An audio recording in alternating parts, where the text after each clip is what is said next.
வசந்தி, நீயோ MBBS, உனக்கு வர்ற மாப்பிள்ளை என்ன? IAS-ஆ IFS-ஆ? ரெண்டும் இல்ல, ஆர்டிஸ்ட். ஆர்டிஸ்டா? ஐய, ஏண்டி அவ்வளவு கேவலமா கேக்குற? வசந்தி, எந்த ஒழுங்கும் பண்பும் இல்லாம வாழ்க்கை நடத்துறவங்க தான் இந்த ஆர்டிஸ்ட். பானு, எங்க நிர்மல் அப்படிப்பட்டவர் இல்ல. ஒவ்வொருத்தையும் இப்படி நினைச்சுதான் வாழ்க்கையை வீணடிச்சுக்கிறாங்க.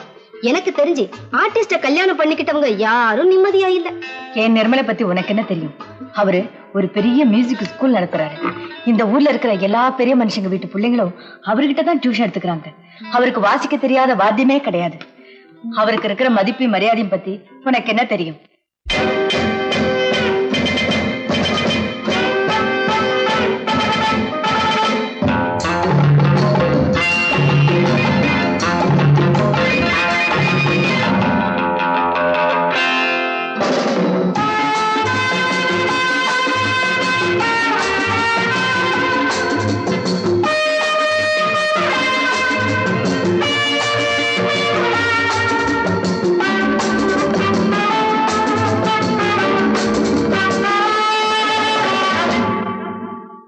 Love is fine, darling, when you're mine.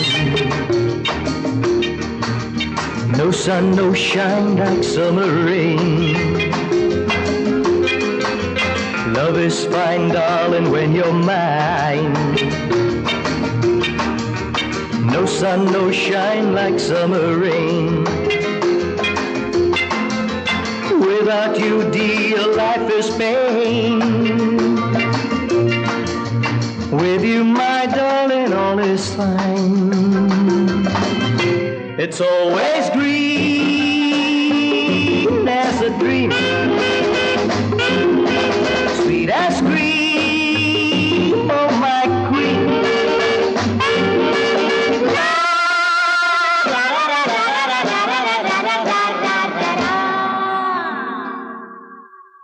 நானொரு காதல் சன்னியாசி,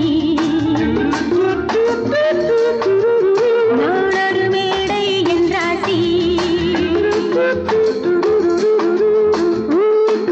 செல்லும் உல்லாசி, யாருக்கு நான் சொந்தம் நீ யோசி.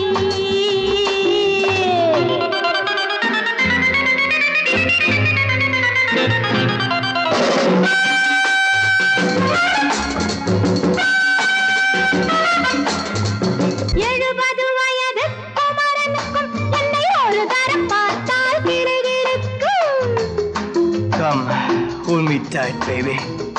I feel so light. My eyes are turning bright. And all is right, yeah!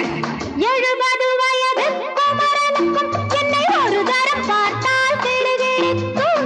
20 வயது கிழவனுக்கே என்றும் என் மனம் இங்கே இடம் கொடுக்கும். ஆனால் இதுவரை ஆண்களை தொட்டதில்லை, பிள்ளை 2க்கும் மேல் நான் பெற்றதில்லை. நான் ஒரு காதல் சன்னியாசி,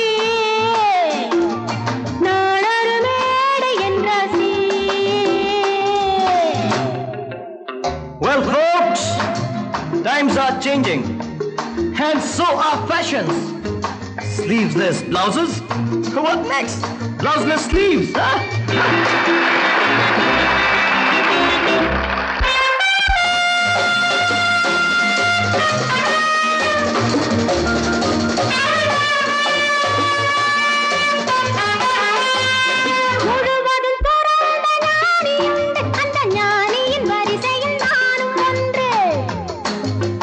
Life is funny, so full and sunny, and my heart goes steady. Woo woo!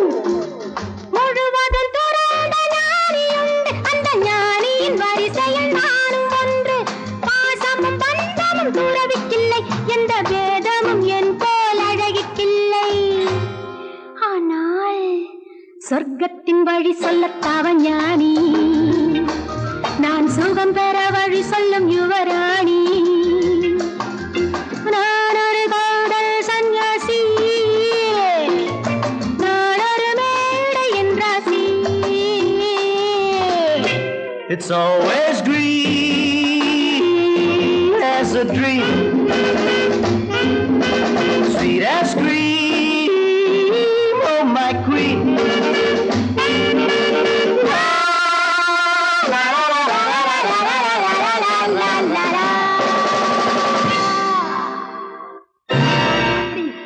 ஹோட்டல்லையா வாசிக்கிறேன்? ஆமா ஆமா, அந்த கன்றாவிய என் கண்ணாலேயே பார்த்தேன். அந்த டான்ஸுக்காரி அவர் மேல இடிச்சு ஆடிக்கிட்டு இருக்கிறா. அதை பார்க்கவே சகிக்கல.